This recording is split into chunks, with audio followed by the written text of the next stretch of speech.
De todos os escritos espirituais que existem fora da Bíblia, o Testamento dos Patriarcas é o mais complexo de ser analisado. Por isso o Projeto Reina não o explora tanto, mas é necessário falarmos sobre o capítulo 2 do Testamento de Aser. Ele traça um paralelo muito necessário sobre o duplo aspecto de todas as coisas, que é quando algo parece bom, mas é mal, ou quando parece ser do mal, mas é do bem. Testamento de Aser, que é uma das divisões do Testamento dos Patriarcas, capítulo 2, versos 1 ao 4, diz: aquele que coloca o bem acima do mal, apenas com palavras, no fim está colocando em prática uma maldade. Quando um homem não tem compaixão por aquele que lhe foi infiel, revela um duplo aspecto, mas no todo é mal. No caso de um homem que ama um malfeitor, por estar este disposto a morrer por ele, isso também tem um duplo aspecto, mas no todo se constitui uma coisa má. O próprio amor pode ser pecaminoso quando serve apenas de capa para a maldade. Da bondade leva apenas o nome, mas no fim é mal. Um outro rouba, pratica injustiça, explora e engana, mas tem compaixão pelos pobres. Nesse caso, mais uma vez, existem os dois aspectos, mas no todo é uma coisa ruim. Aquele que se sobrepõe ao seu próximo e provoca a ira de Deus, e jura em falso diante de Elion, mas tem compaixão pelos mendigos. Aquele que despreza o mestre da Torá, irritando-o, mas oferece alívio aos pobres.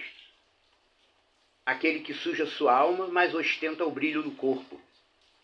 Aquele que mata a muitos, mas só se compadece de poucos.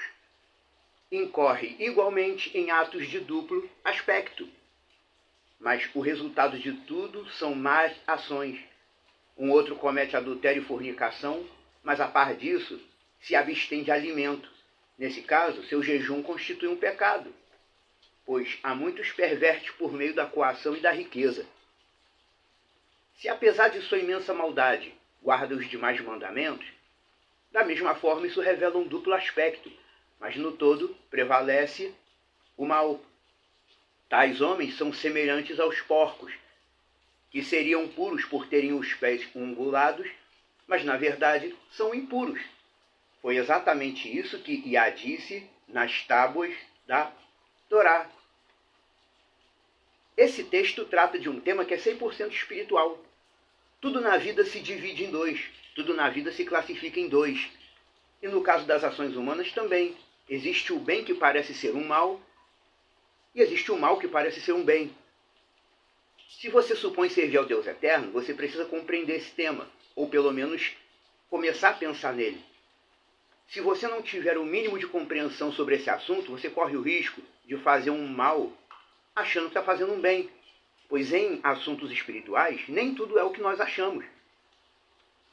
É semelhante a dizer que a homofobia é pecado.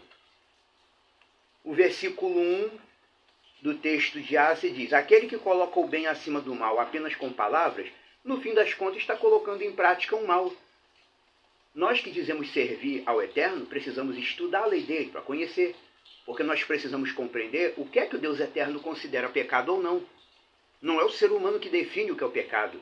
O que define o pecado é a Torá. Atualmente, a raça humana está mergulhada em uma grande confusão conceitual. Criaram um monte de conceitos distorcidos e errôneos a respeito do pecado.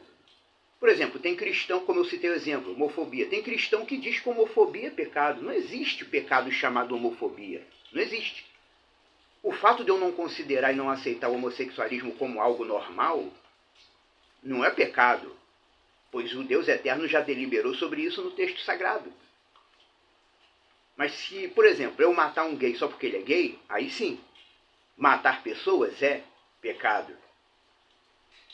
E como também diz o versículo 1 desse texto citado, se um indivíduo qualquer é infiel a mim e eu não tenho compaixão dele, por si só, isso revela um duplo aspecto, quer dizer, é algo que parece ser bom e ruim ao mesmo tempo. É bom porque eu consegui identificar uma pessoa que não é confiável, e me afastei dela, mas também é ruim porque isso mostra que, como servo do Deus Eterno, eu sou incapaz de exercer misericórdia. E Yeshua foi bem claro sobre isso. Quem não dá misericórdia não recebe misericórdia. Versículo 2 do texto citado. O próprio amor pode ser pecaminoso quando serve apenas de capa para a maldade. Da bondade leva apenas o nome, mas no fim das contas é mal. E isso é extremamente sério e é profético. E é um tema super atual para nós hoje em dia. Pessoas estão invocando o amor para fazer coisas terríveis, horríveis. Pessoas estão abrindo igrejas e usando a palavra amor como chamariz para enganar os incautos. É pastor gay, é presbítero ligado à facção criminosa, é igreja lavando dinheiro, é padre pedófilo. Tem de tudo. E a pessoa está lá ingênua, pensa que está seguindo um líder levantado pelo Deus eterno, mas na verdade está seguindo falsos líderes e falsos ungidos. Como diz esse texto de Acer, parece ser uma coisa boa, mas no fim das contas é uma coisa ruim, é péssimo. Não pense você que se um falso pastor te batizar, você vai estar abençoado. Não vai estar. Biblicamente falando, nós, os fiéis do Deus eterno, temos o dever de entender o texto sagrado ao ponto de conseguirmos identificar falsos profetas e falsos pastores. Não é porque um pastor pedófilo faz um bem para uma instituição de caridade, por exemplo, que você deve aceitar totalmente o que ele ensina, sem avaliar nem questionar nada. Como diz no texto de Acer, o amor também pode ser pecaminoso. Isso é melhor compreendido em casos extremos, como no caso da pedofilia. Quando um adulto acha que está amando, entre aspas, uma criança como se fosse uma mulher adulta. Mas qualquer pessoa normal sabe que isso não é amor.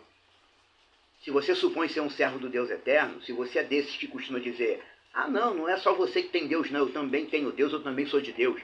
Se você diz isso, mas costuma viver sua vida no modo errado comum, sem se incomodar com nada, você está apenas colocando em prática o que o texto de Acer diz. Você está colocando o bem acima do mal apenas com palavras. Mas quando você coloca o bem acima do mal apenas na palavra, apenas na sua fala, na verdade você está colocando o mal acima do bem com ações, com atitudes. Como bem escreveu Jacob, que chamam de Tiago, na chamada epístola de Tiago, aquele que sabe que deve fazer o certo, mas não faz, está pecando. Biblicamente falando, quem pertence ao Deus eterno tem o dever de fazer o que é certo. Tem a obrigação moral de agir conforme o que ele ensina na palavra dele. Como o texto bíblico nos ensina e o testamento de Acer confirma, pronunciando verbalmente, tem coisas que parecem ser do bem, mas não são. E toda ação dual, toda atitude que pode ser interpretada ao mesmo tempo como um bem ou mal, no fim das contas é apenas um mal disfarçado de bem. Aí você vai lá, rouba de um rico e alimenta um pobre que não tem nada para comer. Isso tem dois aspectos, como diz o texto, mas no fim das contas é um mal. E no dia do juízo será contado pelo Deus eterno como um pecado. Porque a Bíblia nos ensina a alimentar aquele que não tem o alimento, mas também ensina que não devemos roubar. Se você rouba para alimentar os outros, vai ser contado como pecado. Tomar do rico para suprir o pobre é pecado. Lembre-se daquele relato bíblico. A pecadora pegou uma fragrância cara, começou a ungir os pés de Yeshua. Aí Judas Iscariote foi criticar ela. Que desperdício, podia pegar esse perfume caro, vender e repartir o dinheiro para os pobres. Lembra dessa passagem? Judas criticou aquela mulher e Yeshua criticou Judas. Todos nós seremos julgados segundo as nossas obras. Quer dizer, todos nós seremos julgados de acordo com as nossas atitudes, nossas ações. Mas para nós aprendermos a agradar ao Deus eterno, precisamos primeiro estudar e examinar os escritos sagrados, para sabermos que tipo de atitude agrada a Ele. Aí tem aquela pessoa que costuma dizer, eu não sei se a Bíblia é realmente palavra de Deus ou não. Você não sabe? Pratica o que é ensinado nela. E a tua alma vai sentir a mesma leveza espiritual que eu sinto há mais de 20 anos. Isso fala muito mais alto do que apenas ler um texto.